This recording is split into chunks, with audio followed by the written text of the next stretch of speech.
আমার নবী ঘটনা শুনে হাউমাউ করে কাঁদতে লাগলেন আর বললেন, যুবকরা, এত বড় গুনাহগার কি দুনিয়ার জমিনে সত্যি আছে নাকি? আমিও তো জানি না মানুষ কি এত বড় গুনাহ করে।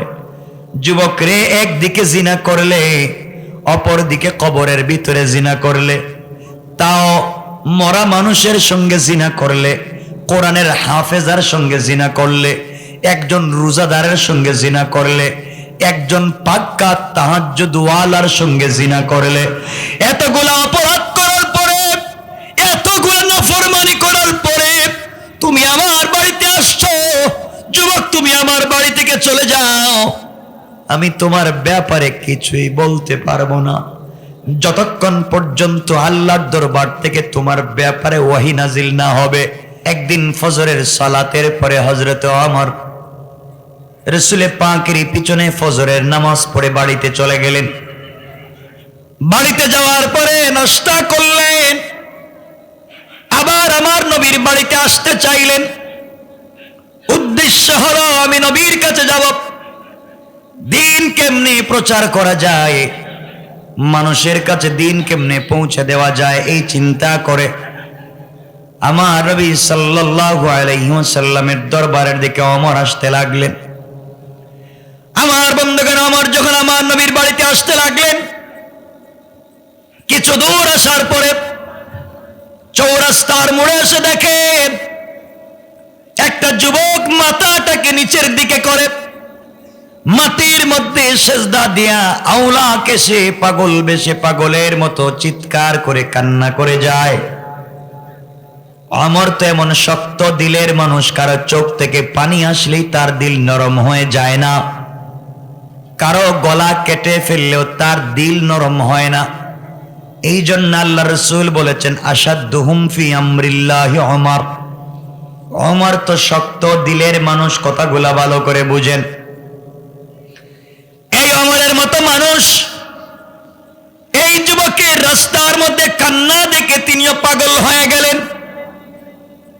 যুবকটাকে ডাক দিয়া বলছেন, যুবক রে, তুমি কেন রাস্তার মধ্যে কান্নাকাটি করো? কি হয়েছে? কেনই বা তুমি কান্না করতেছো? কি অপরাধ? কে তোমাকে কি করেছে? তুমি আমাকে বলো।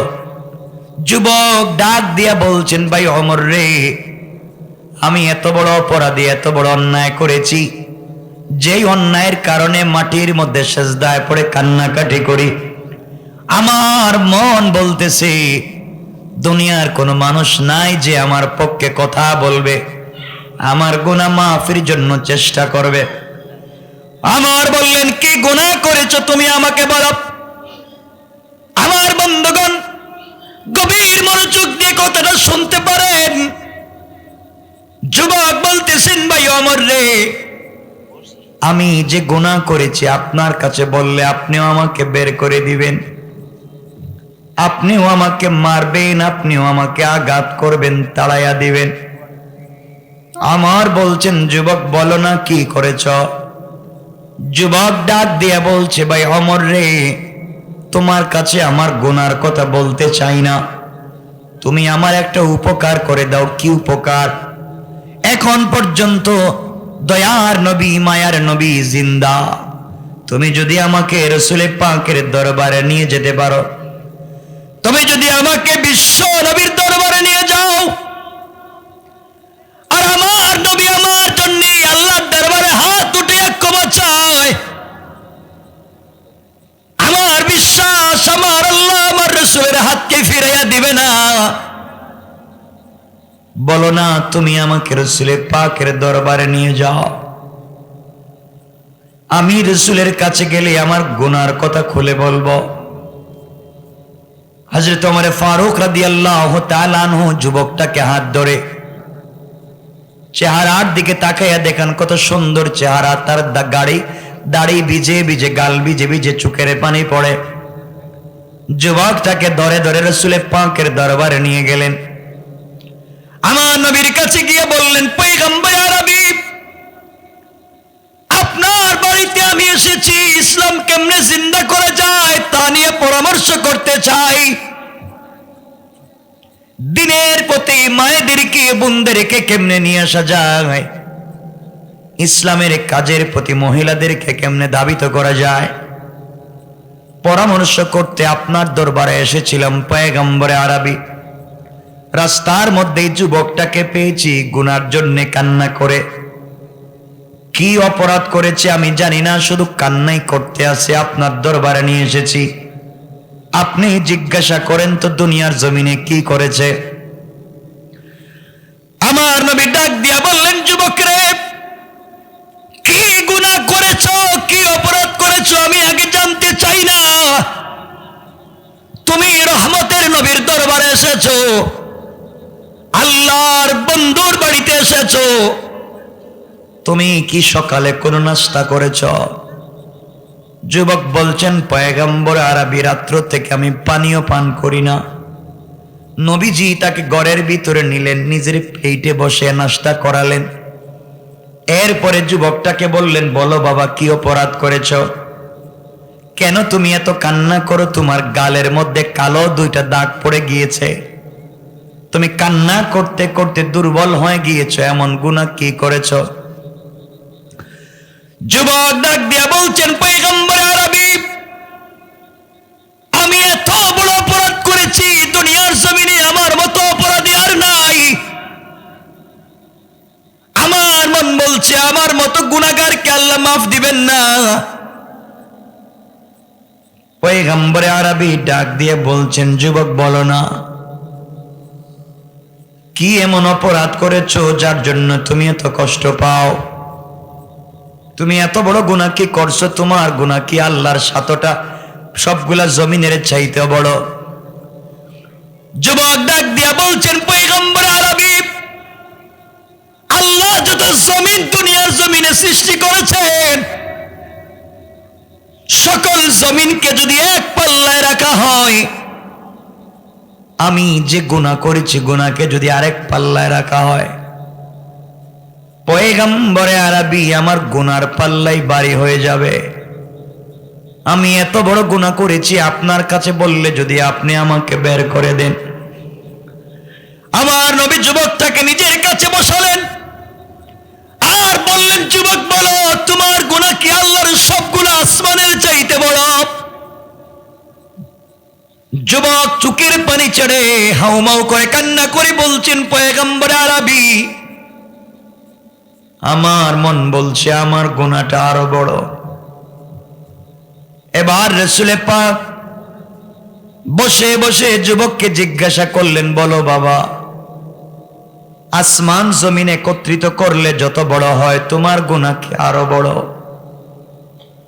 যুবক চোখের পানি ছেড়ে বলছেন, পয়গম্বর আরবি, আসমান জমিন মিলালে যত বড় হয়, আমার গুনাহ আরো বড়। নবীজি আশ্চর্য হয়ে গেলেন, এত বড় গুনাহ কি দুনিয়ার মানুষ করতে পারে? এবার আমার রাসূল বললেন, যুবক বলো, তোমার গুনাহ কি আল্লাহর বিশাল আরশের চাইতে বড়? যুবক বলছে, পয়গম্বর আরবি, আমার গুনাহ আরো বড়। নবীজি বলছেন, লৌহ কলমের চাইতেও কি বড়, আরশ কুরসির চাইতেও কি বড়? যুবক বলছে, পয়গম্বর আরবি, আমার মন বলছে আমার গুনাহ আরো বড়।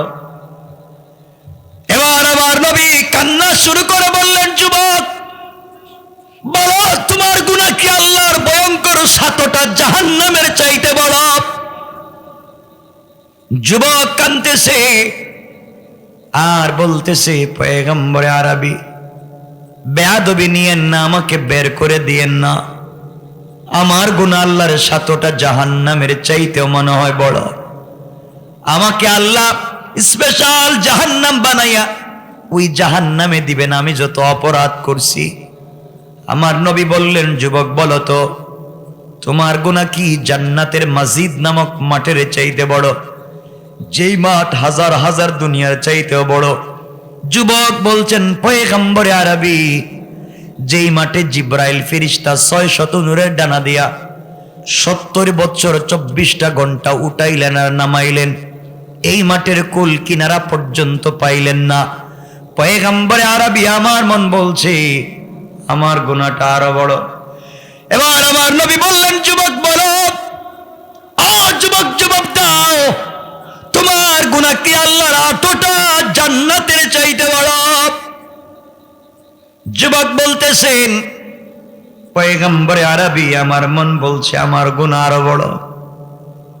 এবার নবীজি আশ্চর্য হয়ে গেলেন, এত বড় গুনাহ আবার কি?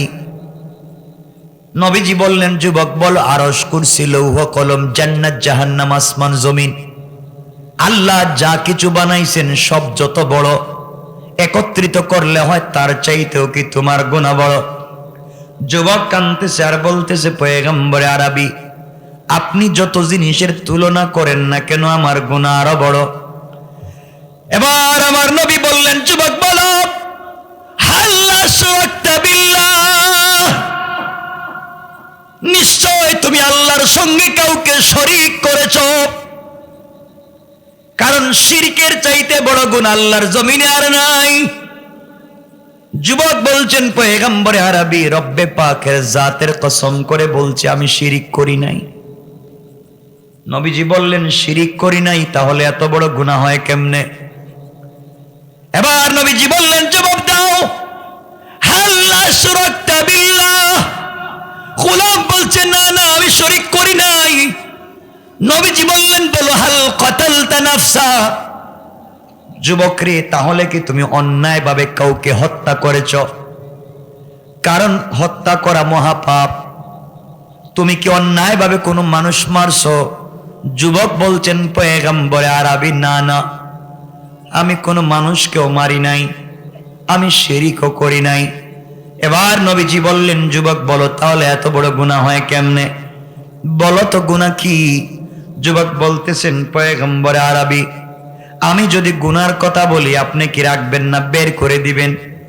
নবীজি বললেন, বলো না, আপত্তি নাই, বের করে দিব না। বলো কি হয়েছে, বলো শুনি আগে।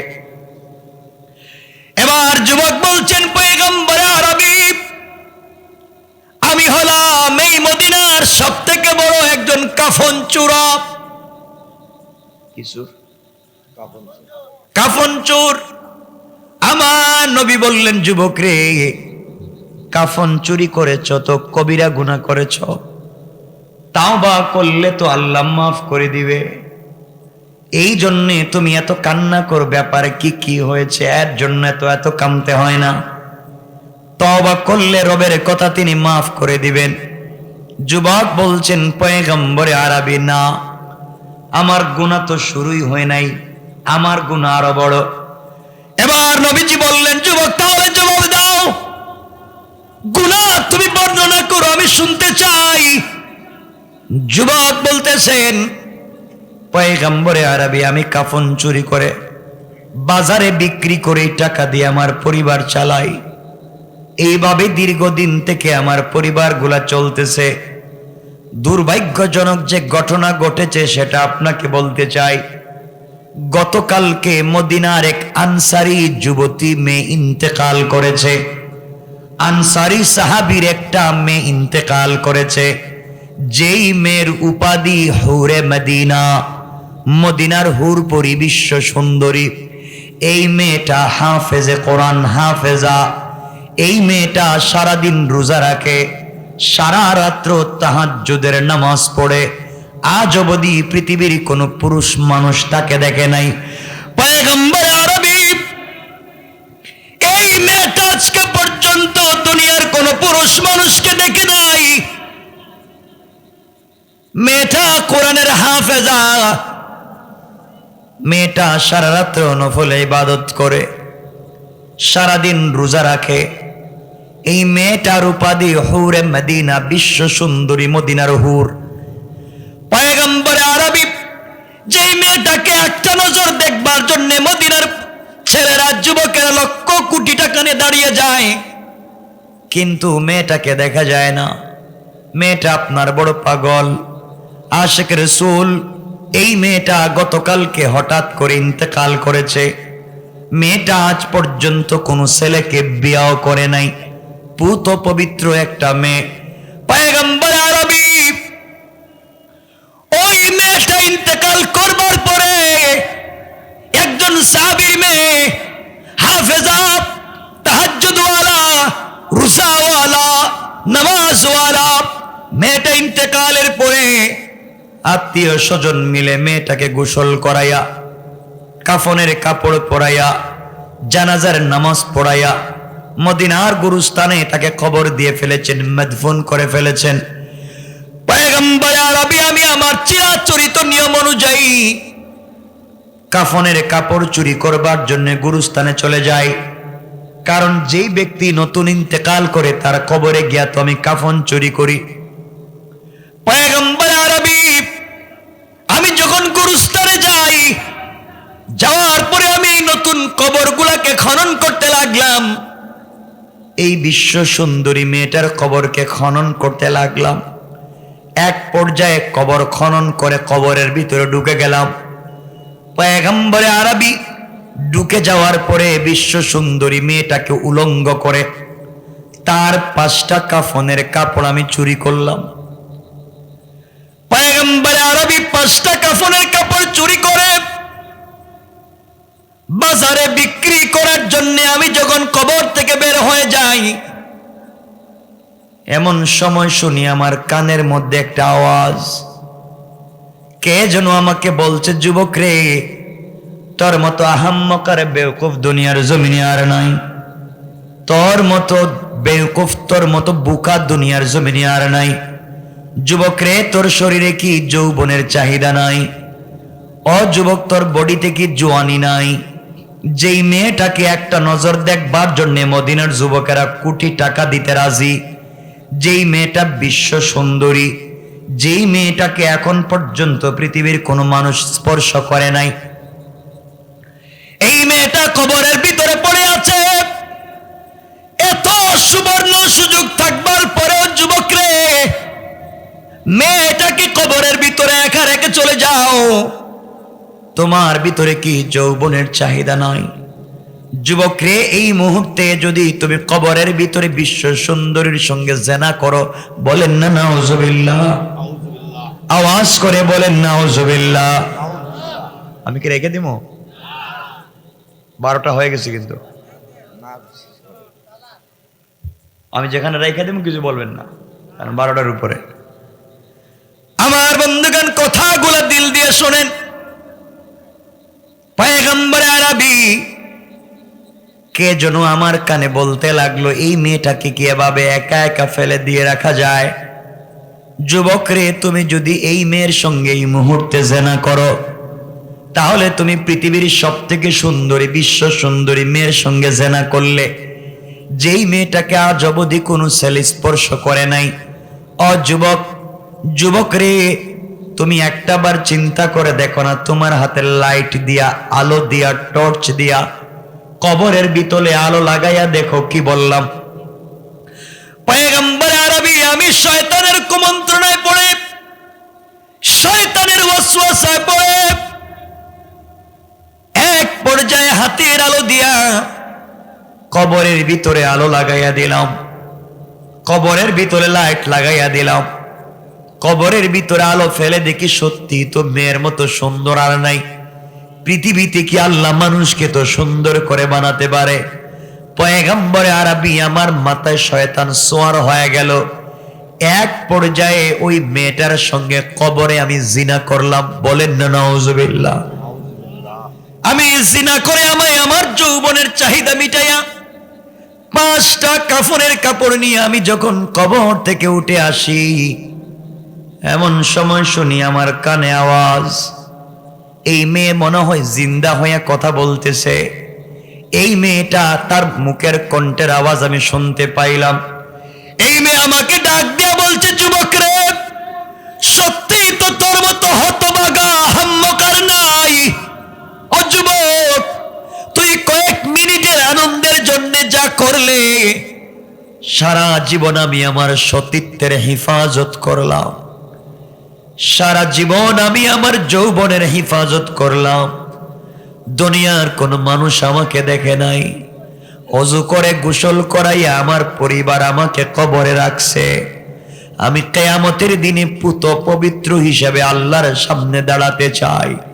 যুবক রে, দুনিয়ার মানুষ আমার সঙ্গে জেনা করতে পারে নাই জিন্দা থাকা অবস্থায়।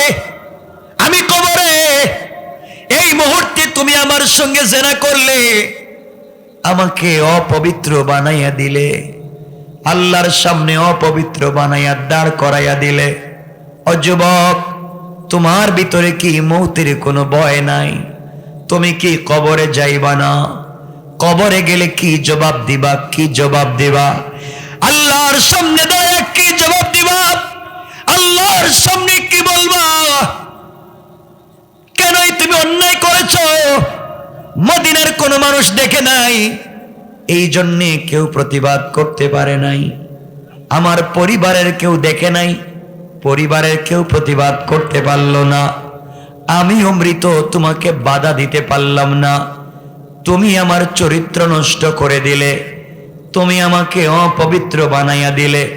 যুবকরে, আমি হলাম মাজলুম, তুমি তো জালেম। কিয়ামতের দিনে আল্লাহর আদালতে তুমি জালেমের বিরুদ্ধে আমি মজলুম মামলা দায়ের করব। ওই দিন তুমি কিন্তু বাঁচতে পারবা না। জাহান্নামের আগুন থেকে কেউ তোমাকে বাঁচাবে না। তোমার চামড়া উপর দিকে উঠাইয়া দেয়া হবে, আগুনের মধ্যে তোমাকে ফেলে জ্বালানো হবে। যুবকরে, তুমি কেমনে আমার সঙ্গে নষ্টামি করলা? কেমনে আল্লাহর সামনে চেহারা দেখাইবা? তুমি না রসুলের পিছনে নামাজ পড়ো। এত বড় শয়তানি কি মানুষ করতে পারে? পয়গম্বর আরবি ওই মেয়েটা যখন ওই কথাগুলো বলছে, আমার দিলের ভিতরে গিয়ে ঠাস ঠাস করে আঘাত করছে। এক পর্যায়ে মেয়েটা একটা আয়াত পড়ছে, ইয়া আইয়ুহাল ইনসান মা গাররাকা বিরাব্বিকাল কারীম। এই মানুষ, কে তোকে ধোঁকা দিয়েছে আমার মতো মহান রব থেকে? অথচ আল্লাযী খালাকাকা, আল্লাহই তোমাকে সৃষ্টি করেছেন। তুমি কয়েক মিনিটের আনন্দের জন্য কেমনে রবকে ভুলে গেলা? পয়গম্বর আরবি এই কথাগুলো শুনতে শুনতে এক পর্যায়ে সত্যি আমার ভিতরে ভয় ঢুকে যায়। কি করলাম? কেনই বা অপরাধ করলাম? এই কথা চিন্তা করতে করতে কাফনের কাপড় কবরে ফালাইয়া লাফ দিয়া কবর থেকে উঠে গেলাম। আর চিন্তা করলাম, আহারে কি করলাম? কেনই বা জেনা করলাম? কেনই বা অপরাধ করলাম? কেমনে এখন জাহান্নাম থেকে নিজেকে বাঁচাই? সারা রাত্র গোরস্থানের গেইটি পড়ে কান্না করছি। আল্লাহ যদি আমাকে ক্ষমা করে দে, আর ভুল করব না। পয়গম্বর আরবি ফজরের আগ থেকে চৌরাস্তার মোড়ে এসে কাঁদতেছি। সকালবেলা ওমর দেখে আমাকে নিয়ে আপনার বাড়িতে আসছেন। এখন বলেন না, আপনি বলেন, আমার মতো গুনাহগারকে আল্লাহ মাফ করবেন কিনা?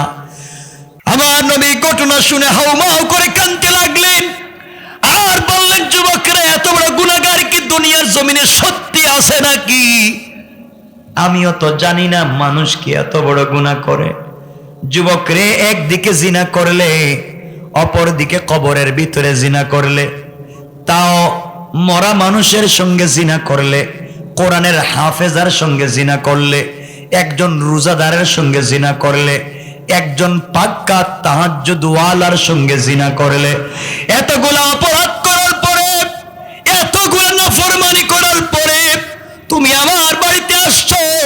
যুবক, তুমি আমার বাড়ি থেকে চলে যাও।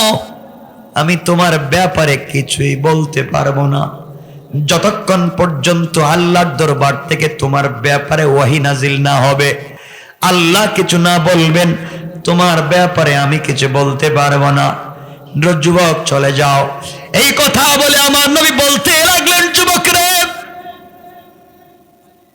বনি ইসরাইলের পয়গম্বর মুসা কালিমুল্লাহ ৭২,০০০ বনি ইসরাইল নিয়ে বৃষ্টির জন্যে আল্লাহর দরবারে দোয়া করতে লাগলেন। বৃষ্টির জন্যে আল্লাহর দরবারে দোয়া করলেন। আল্লাহ জানাইয়া দিলেন, ও মুসা, তোমার ৭২,০০০ মানুষের ৭১,৯৯৯ জন লোক ভালো, একটা মাত্র লোক জিনাকার। এই একজন জিনাকারের কারণে তোমার দোয়া কবুল করলাম না, ৭২,০০০ মানুষের দোয়াকে আটকাইয়া দিলাম। চিন্তা করেন, মুসা কালিমুল্লাহ, আল্লাহর সঙ্গে যিনি কথা বলে, এমন মানুষের দোয়াকে আল্লাহ বন্ধ করে দিলেন। ও যুবক, ৭২,০০০ মানুষের দোয়াকে কবুল করলেন না শুধুমাত্র জিনা করার অপরাধে। আর বলো না তুমি এতগুলা গুনাহ করেছো, তোমার দোয়া কেমনে কবুল হয়? আমি জানি না। আমার বাড়ি থেকে তুমি চলে যাও, দূরে চলে যাও, ওহীর মাধ্যমে কোনো ফয়সালা না আসলে আমি কিছু বলবো না। আমার মুসলমান বন্ধুগণ, যুবক আমার নবীর বাড়ি থেকে চলে যায়। যাওয়ার সময় কান্নে আর বলে, পয়গম্বর আরবি, আপনার বাড়িতে আসছিলাম, দয়ার নবীর দরবারে এসেছি। আয় আল্লাহ তাআলা, নবীজি আমাকে বের করে দিয়েছেন। তিনিও বলছেন আমার মতো গুনাহগারের গুনাহ মাফ হবে কিনা জানি না। আয় আল্লাহ, আমার তো হায়াতে জিন্দেগি এখনো বাকি। আমি তো চাই আমার গুনাহগুলার অপরাধগুলার শাস্তি দুনিয়ায় হয়ে যাক, এরপরেও কবরে কোনো শাস্তি আমি নিতে চাই না। কবরের ভিতরে কোনো কষ্ট আমি নিতে চাই না। কিয়ামতের দিনে কোটি কোটি মানুষের সামনে জিনাকার হিসাবে দাঁড়াতে চাই না। আল্লাহ, তুমি কি আমাকে মাফ করবা না? মানুষেরা গভীর মনোযোগ দিয়ে শোনো। এই যুবক কান্না করতে করতে মদিনার সব থেকে উঁচা পাহাড়ের উপরে উঠে গেল। মদিনার উঁচা পাহাড়ের উপরে উঠে কান্না করে বলছে, আল্লাহ, আমি মদিনার সব থেকে উঁচা পাহাড়ের উপরে উঠে গেলাম, আমি তো সাধ্য মতো উঠেছি, এর উপরে উঠবার জায়গা নাই। আল্লাহ তাআলা, এর উপরে আমি আর উঠতে পারবো না। তুমি যদি গুনাহ মাফ না করো আমি কোথায় যাব? তুমি তো নমরুদের দোয়াকে রাত্রে কবুল করছো, তুমি তো ফেরাউনের দুয়ারেও রাত্রে কবুল করছো। আয় আল্লাহ, যারা সারাদিন তোমার নাফরমানি করেছে, রাত্রবেলা তাদের দোয়াকেও তুমি কবুল করছো। আল্লাহ, অপরাধ করেছি, অনুতপ্ত হয়ে গিয়েছি, আর অন্যায় করব না, তওবা করলাম, তুমি আমাকে গুনাহ মাফ করে দাও। গভীর রজনীতে যুবক কান্না করে বলছে, আল্লাহ, আমার নাম তো গুনাহগার, তোমার নাম আজিজুল গফফার। আয় আল্লাহ, তুমি কি আমার গুনাহ মাফ করবা না? আমি কোথায় যাব? এমন সময় গভীর রাত্রি তোমার কাছে হাত উঠাইয়া ধরেছি, যেই সময় কত স্বামী তার স্ত্রীর গলা জড়াইয়া ঘুমায়, কত বাচ্চা তাদের মা বাবার কুলে উইটা ঘুমায়, কত ভাই তার ভাইয়ের গলা জড়াইয়া ঘুমায়, কত ভাই তার ভাইয়ের গলা জড়াইয়া ঘুমায়, কত পাখি বাসার মধ্যে ঘুমায়, পৃথিবীর সকল প্রাণীগুলা তাদের বাসায় ঘুমিয়ে আছে। আয় আল্লাহ, আমি গুনাহ করে ঘুমাই না, কারণ কেউ আমার গুনাহ মাফ করার পথ বলে দেয় না। শেষ পর্যন্ত তোমার নবীর বাড়িতে গিয়েছিলাম, তিনিও বাইর করে দিছে।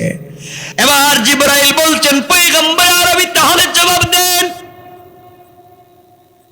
আজ থেকে 40 দিন আগে মদিনার এক যুবক আনসারী এক যুবতী মহিলার সঙ্গে কবরের ভিতরে জিনা করেছে, কাফন চোরা জিনা করে তওবার পথ জানার জন্য আপনার বাড়িতে এসেছিল, আপনিও তাকে বের করে দিয়েছেন। ওহী আসে নাই বিদায়, ওহী আসে নাই, কোনো ফয়সালা দিতে পারেন নাই, বের করে দিয়েছেন। আল্লাহ জানাইয়া দিয়েছেন, পয়গম্বর আরবি, দুনিয়ার কোন গোলাম যদি গুনাহ করে, সন্তান গুনাহ করলে বাবা ঘর থেকে বের করে দিতে পারে, কোন স্টুডেন্ট অন্যায় করলে টিচার বের করে দিতে পারে, কোন মুরিদ অন্যায় করলে পীর তারে বের করে দিতে পারে, কোন উম্মত শয়তানি করলে নবী তারে বের করে দিতে পারে। কিন্তু আমার আল্লাহ জানিয়ে দিয়েছেন, তার কোন গোলাম যদি গুনাহ করে আটলান্টিক মহাসাগর পরিমাণ হয়ে যায়, আসমান জমিনও তার গুনায় ভরে যায়, আল্লাহ কোন সময় তার রহমতের দরজা, তার তওবার দরজা বান্দার জন্য বন্ধ করে দেয় না। আল্লাহু আকবার। পয়গম্বর আরবি যত বড় গুনাহগার, আল্লাহ বলেছেন দুনিয়ার সবাই তাড়াইয়া দিতে পারে, ঘরের দরজা বন্ধ করে দিতে পারে, আল্লাহ তার গুনাহগার গোলামের জন্য তওবার দরজা বন্ধ করে দেয় না। আপনি বের করে দিয়েছেন সত্য, কারণ ওহী আসে নাই, কিছু বলতে পারেন নাই। এই যুবকটা জেনা করে পাহাড়ের উপরে উঠে এমন তওবা শুরু করেছে, আল্লাহ পাক তার তওবাকে কবুল আর মঞ্জুর করে তার জিন্দেগির গুনাহগুলোকে মাফ করে জান্নাতি বলে ফয়সালা করে আমার কাছে ওহী দিয়া আপনার কাছে দিতে বলে পাঠাইয়া দিয়েছে।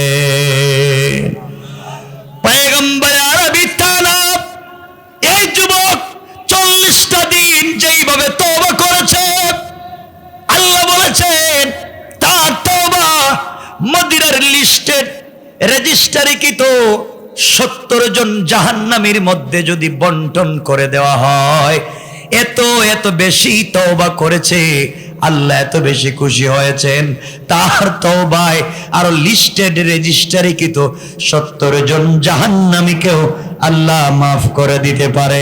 পড়েন সুবহানাল্লাহ। এই জন্য আমার আল্লাহ আমার তেলাওয়াতকৃত উচ্চারণে বললেন ওয়াল্লাযীনা ইয়াকুলুনা রব্বানা সরিফ আন্না আযাবা জাহান্নাম ইন্না আযাবাহা কানা গারামা। আমার আল্লাহ জানায় দিলেন গোলাম রে, সাকারাত শুরু হয়ে যাওয়ার আগে, গারগারা শুরু হয়ে যাওয়ার আগে, কবরে চলে যাওয়ার আগে, মালাকুল মউত পৌঁছে যাওয়ার আগে, আজরাইল চলে আসার আগে আগে আমার যেই গোলাম গোটা জিন্দেগির গুনার জন্য আমি আল্লাহর দরবারে হাত উঠাইয়া ক্ষমা চাইবে, আমি আল্লাহ কথা দিলাম গোলাম রে তার গোটা জিন্দেগির গুনাহগুলোকে মাফ করে জান্নাতি বলে ফয়সালা করে দিতে আমি আল্লাহর 1 মিনিটও দেরি হবে না। পড়েন সুবহানাল্লাহ, আল্লাহু আকবার। এজন্য আজকের মূল বিষয় 1 নম্বর অহংকার করা যাবে না, 2 নম্বর গালি দেওয়া যাবে না, 3 নম্বর রুকু সিজদা আল্লাহর পায়ে, 4 নম্বর যত গুনাহ করেন সাকারাতের আগে রবের কাছে তওবা করেন, রব সবাইকে মাফ করে দিবে।